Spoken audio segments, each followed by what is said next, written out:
Now we begin tonight with politics.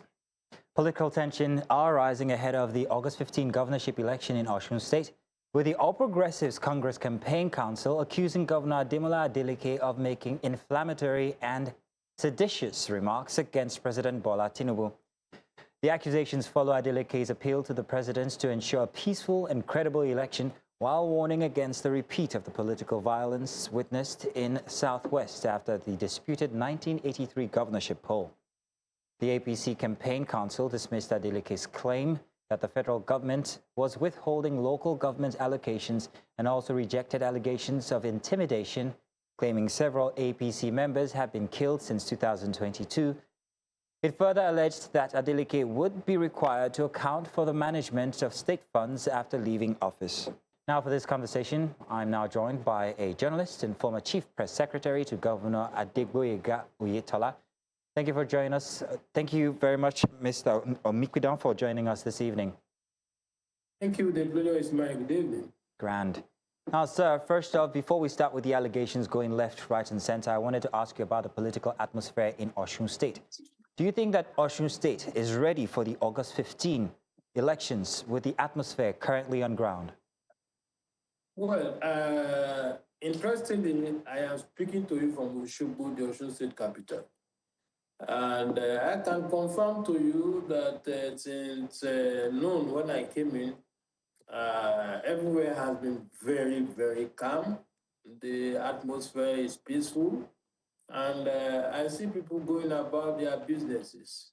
And my interaction with some of the residents show very clearly that the people of the state are ready to cast their ballot come August 15, 2026. So the people might be ready, but what about the parties with the allegations going left, right, and center? It's less than 2 weeks to the Osun governorship elections.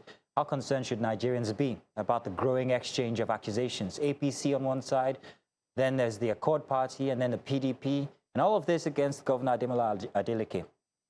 So how concerned should we be? Well, you know, naturally, when the election such as this is coming up, what is happening is expected. You see, you hear allegations, counter allegations, but what I always tell people is to try and see beyond what the actors are saying. You know, there are times that some of the actors unnecessarily exaggerate the situation, especially when they feel that they appear to be losing out. And so instead of re-strategizing and see how they can,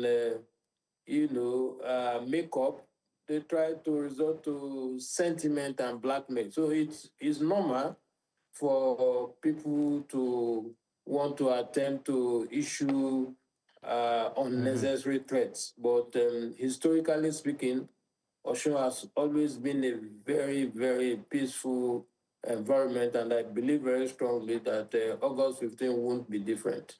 Okay, Mr. Omipidan, let's visit some of these allegations here. Both the PDP and the Accord Party, they've raised concerns over unclaimed PVCs. They've talked about, they've said that they've alleged that the APC has ulterior motives for these unclaimed PVCs. And I'm wondering whether this doesn't point to the fact that perhaps there needs to be some sort of investigation when it comes to these PVCs, the claims that are being made for them or against them, and against the APC at the same time. I'm aware that INEC said about a week ago, following the snatching of some PVCs in Udot, local government specifically, and I listened to an official of INEC on air saying that the commission was investigating, the issue. But to the best of my knowledge, if there are unclaimed PVCs, this will not be the first time. It has happened before, unless if there are evidence to show that either of the party is behind, the unclaimed PVC, or there are evidence to show that some PVCs were collected by persons other than their owners. Otherwise, I don't think that should call for any concern. Okay. Then the APC has also dismissed claims that the federal government is withholding local government allocations. From a governor's perspective, I'm wondering, what's the importance of clarity and transparency on such issues as these, especially during election campaign seasons? Well, if you have followed the political development in Osun, I say this, that our governor sometimes will speak before thinking. Otherwise, everybody knows that as we speak today, those that are recognized by law as chairmen and councillors at the local government are those that were elected on the platform of the APC. And so to that extent, they have access to the funds.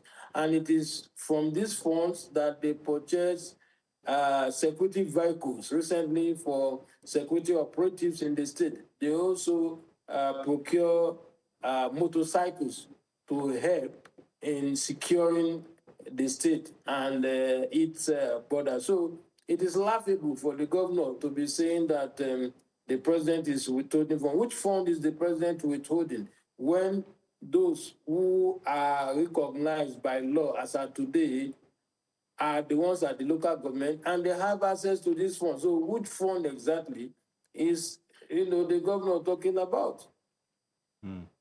Now, both parties, yours and the PDP, have exchanged allegations over political violence and also public accountability. How can security agencies and electoral institutions ensure that these claims are investigated impartially without influencing the election?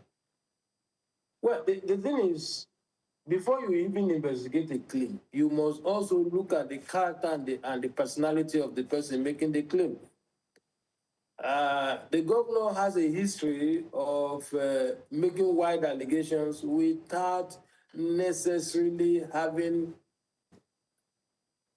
evidence to back up his claims. We all listened to him said yesterday that he has adopted Mr. President as his candidate. And since he has adopted Mr. President as his candidate, he probably expects Mr. President not to support the candidate of his party and probably, support him.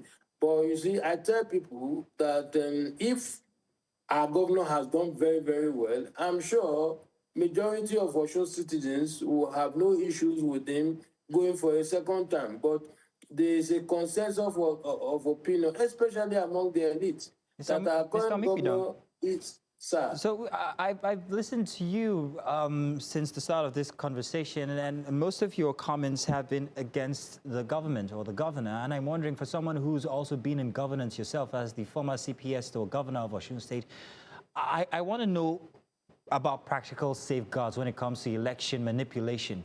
What practical safeguards do you think perhaps maybe in your term that were not exercised, that could be exercised now to prevent any political party from manipulating elections? Now, let's be practical here.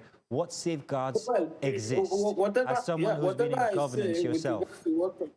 Whatever I say with regards to what happened during our time has been properly documented in my book, Persona Non Grata. One of the things that I am looking forward to it being prevented by both security operatives and the election management body is the idea of allowing a particular party to vote up to 11 p.m. I know that the Electoral Act and even the electoral guidelines says that if you're on the queue before 2 p.m., you'll be allowed to cast your vote. But a situation where those who cast vote till 11 p.m.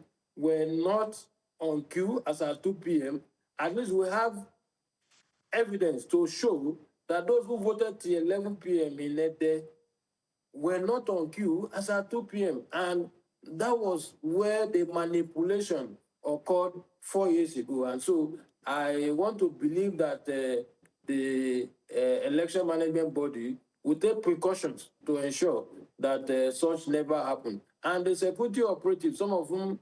so I take it you have faith in INEC and you have faith in the election bodies or the security agents. That's what you're saying. So for now, they have not done anything to. So my final question, Mr. Omipidan, is this: we've seen elections, we've seen parties who, well, they would come out and say, yeah, we're going to stand by this election, but eventually when they fail, they'll talk against it. They'll cast it down, or maybe when they win, they would always praise and defend it.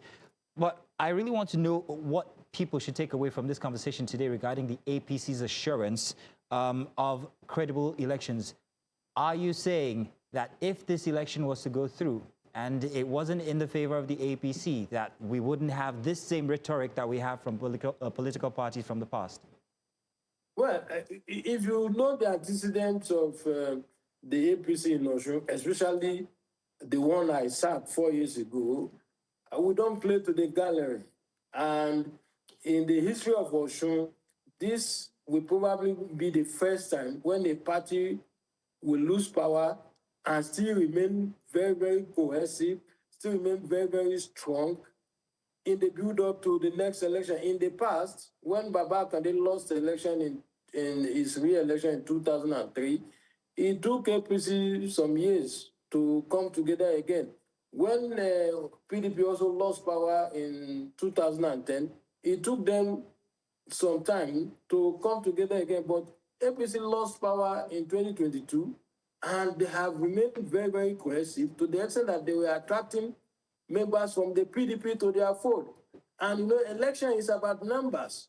Now, all those who were with the incumbent governor 4 years ago, together with whom they prosecuted the election, majority of them are now with the APC. And so if we go by the popular axiom that election is by numbers, I do not see how APC will not carry the day at the end of the day. Well, let's wait until August 15th then, shall we? Mr. Omipidan, thank you very much for joining us to have this conversation here on Tonight. Thank you, sir.